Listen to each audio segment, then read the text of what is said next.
Hi മുത്താളെ, എന്തൊക്കെ വർത്താനം? സുഖമല്ലേ? ഇന്നിപ്പോൾ നമ്മൾ കാണിക്കാൻ പോകണം, നമ്മളെ അയലോക്കത്തിലൊരു തോടാ കാണിക്കാൻ പോകണം.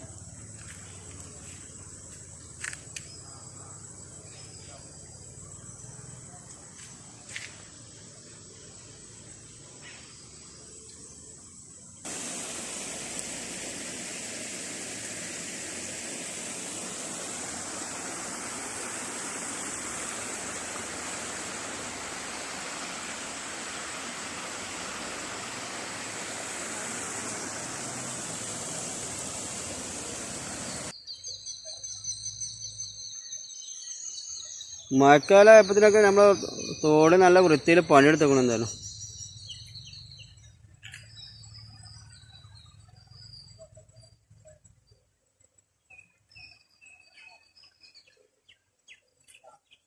തൊഴിലുറപ്പിൻ്റെ പണിക്കാരെ എടുത്തേക്കണം, നല്ല വൃത്തിയിൽ പണിയെടുത്തേക്കണു.